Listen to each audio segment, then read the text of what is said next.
정신을 고치려는 입장에서 해결을 다시 돌아보고, 프로이트도 나기 전에 활동하다가 가신 해결의 사상이 무엇이었기 때문에 오늘날 386은 이렇게 설치며 죽을 듯 살 듯 날겠느냐, 나라를 이 꼴로 만들고 있느냐 하는 것을 또 우리가 한번 생각해 볼 필요도 있겠다, 이렇게 보는 것이죠.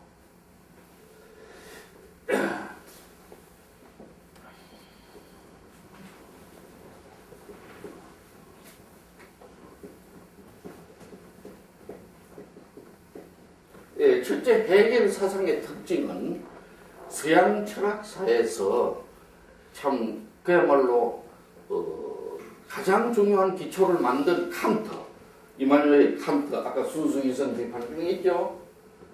순수 이성 비판이 그래가지고 만들어낸 이 칸트를 해겔이 비판하고 이 칸트 사상 위에서 자기의 철학을 만들어낸 점이 매우 특징이라고 생각을 하는 것입니다. 그래서 우리가 몇 년 전에 이어서 강의를 했습니다만은 칸트의 순수 이성 비판이라는 것은 인간의 생각은 하나님이 이래라 저래라 정하는 게 아니고, 또 하나님이 일어나라 해서 일어나는 것도 아니고, 칸트는 인간이 자기의 스스로 사유를 하고, 다시 말해 이성을 가지고 판단하고, 이성을 가지고 판단하고 하는 것인데, 이성은 그래서 다시 말해 오늘날 말해보면 과학적으로 판단하는 거죠. 과학적으로. 지금 겨울이니까 옷을 두껍게 입어야 되나 얇게 입어야 되나? 두껍게요. 예? 두껍게 입어야 되고, 이렇듯이 모든 이 사고 판단을 인식을 가지고, 인간의 인식을 가지고 판단하는 것이죠. 인식. 물론 이건 인식은 지각부터 시작되겠죠. 지각. 여기서 우리가 사물을 본다, 귀로 듣는다, 또 냄새가 난다. 지각에서부터 유치 하나마 의식이 생기고, 의식이. 그래서 아하, 내가 이 방에 들어와보니까 방이 조용하더라든가 강의 분위기는 괜찮다든가 의식이 생기고, 의식이 생기게 되면 자연히 나는 그럼 누구냐? 자의식이 생기는 거죠. 자의식이 생기고, 이렇게 또 내가 누구겠지만 내 또 주변은 또 어떠냐 이렇게 살펴보는 주변. 그래서 저 사람은 또 누구며, 또 저 사람은 어떻게 된 사람인가. 그래 이런 걸 판단하는 걸 칸트는 이미 순수 이성 비판에서 그 사람을 보는 존재, 그 사람 존재를 보고 성질을 보고, 성질, 또 만나 정나하는 양을 보고, 그 다음에 관계를 본다 하는 게 칸트의 순수 이성 비판의 잣대입니다. 잣대. 그래서 저 사람은 체중이 얼마나 가겠나, 무엇은 또 먹었나, 또 모양은 어떠냐, 또 저 사람의 성질은 어떻겠냐, 이렇게 따져가는 게 순수 이성 비판이라고 볼 수 있고, 여기서 이미 이 강의를 한 바 있어요. 그런데 해겔은 물론 이 말 자체를 부정하는 건 아닙니다.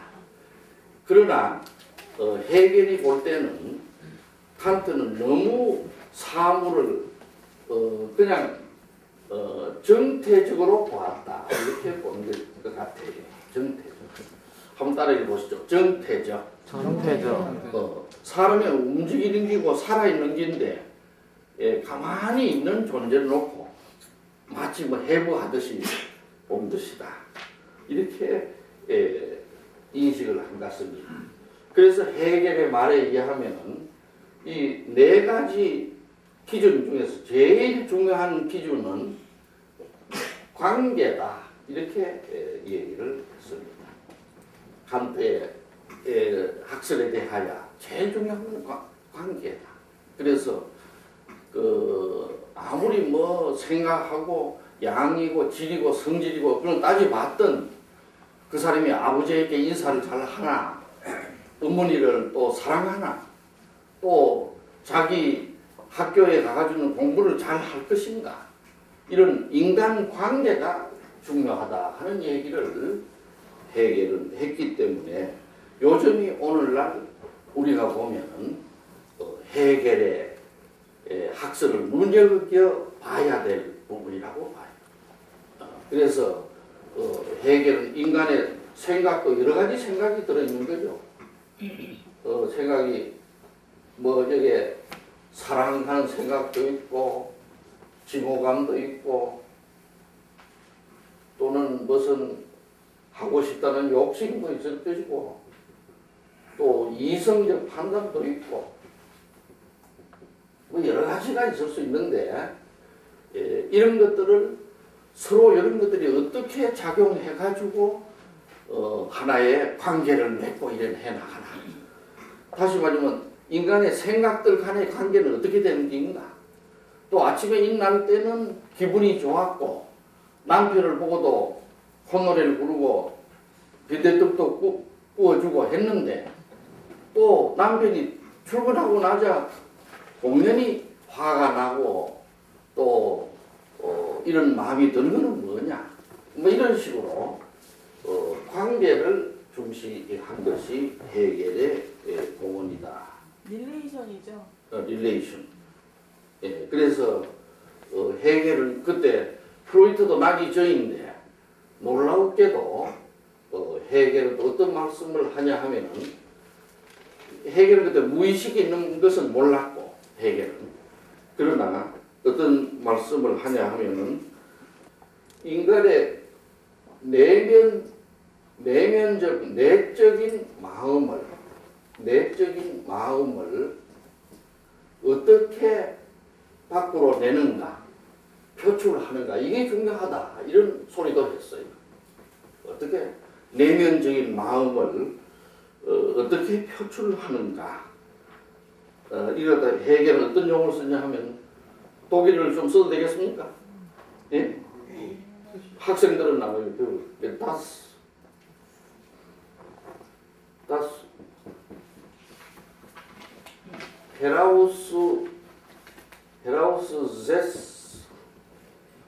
Heraussetzen. 한번 따라해주죠. Heraussetzen. Heraussetzen은 밖으로 내뿜는다. Heraussetzen. 무엇을 그러냐? innerlich는 뭡니까? 예? 안에 있는 innerlich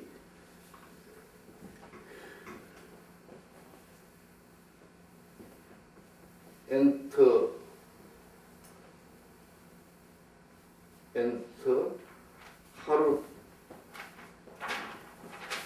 테네. 네. 한번 따라해보죠. Heraussetzen.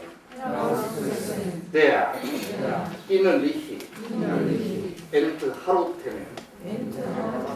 Enthaltenen에서 내면적인 것. 내면적인 것.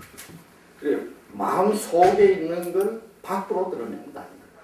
그러니까 해결은 프로이트도 나기 전인데 벌써 이미 인간은 칸트처럼 가만히 뭐 표본처럼 놓고 따질 게 아니라 움직이는 마음속에 이런 걸 봐야 된다. 마음속에 있는 감정을 어떻게 표현하나, 어떻게 밖으로 내나, 이런 게 중요하다. 이렇게 말하고 있는 걸 볼 때 이미 프로이트가 나오기 전이지만은 해겔은 인간의 마음의 역동성을 보았다고 봐야 됩니다. 마음의 역동성을 보았다. 다시 말하자면 인간의 마음을 가만히 있는 그런 걸로 본 게 아니라 좀 어느 시처럼 내 마음은 뭐이죠? 고요한 호수요. 그런 시가 있죠? 예. 누구십니까?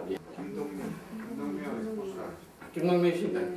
예, 그래서 그 시가 있지만 그러나 이미 이때 해결은 고요한 호수가 아니고 들끓는 호수도 아니야. 막 고래가 저리 가기도 하면 물이 뱉떡 나고 또 지진이 있나면 어찌 됩니까? 밑에서 있나면은 요번에 태국처럼 막 쓰나미가 와서 몸창 썰어가고 그렇죠?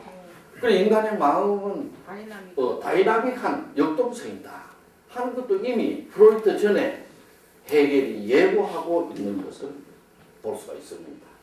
그래서 헤겔의 칸트 비판의 초점은 역동성, 하나의 움직이는 관계 맺기 하는 데 있어서 이런 것이 중요하다 하는 것을 헤겔이 깨뜨려 본 점은 그 당시 매우 놀라운 일이 아니겠나 이렇게 나는 보고 있습니다.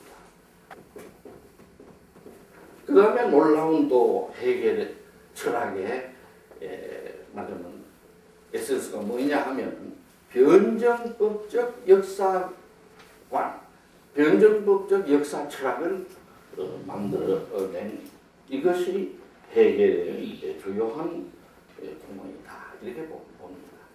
이 변정법적이란 말이 중요하다. 한 번 따라해주죠. 변정법적. 변정법적. 이걸 다이얼렉틱이라고 합니다. 영어로는 다이얼렉, 독일어는 디알렉티스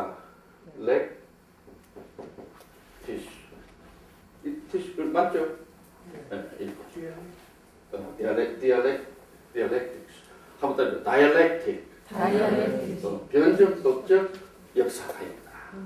그래서 헤겔은 아까도 얘기했지만 뭐 학교도 잘 안 다니고 처음에 그렇기 때문에 혼자 스위스나 이런 데 앉아서 책만 보고 또 생각을 많이 한 사람이라. 그런데 아까 칸트를 비판하면서 생각도 자꾸 이렇게 움직인다 하는 걸 알았다고 그랬죠. 예. 그래서 관계를 맺고 아침에 기분이 좋은 사람이 밖에 나가서 빚쟁이를 만나면 기분이 어떻게 되나요? 예? 막 속에 먹은 게 올라하고 팔이 마비되려고 그렇죠? 심지어 심한 사람 쓰러진 사람도 있지. 반짝까지 하는 사람도 있죠. 그래서 어쨌든 이런 다이나믹하게 봤는데 헤겔은 인간의 마음이 이럴지인데 모든 것은 이렇게 역동적으로 돌아가는 거 아니냐 이렇게 본 겁니다. 그래서 헤겔은 한 가지 공부를 하면 그게 끝이지 않고 여러 가지 생각을 하는 게 역사도 역동적으로 간 것이다. 인류 역사하는 것도 역동적으로 된 것이지 무슨 갑자기 조용히 뭐 당근왕금 이래 그 다음에 내려오고 그 다음에 오고 뭐 고구려가 어찌 되고 또 신라가 이런 게 아니라 아주 역동적으로 움직이는 오는 것이라고 봐요.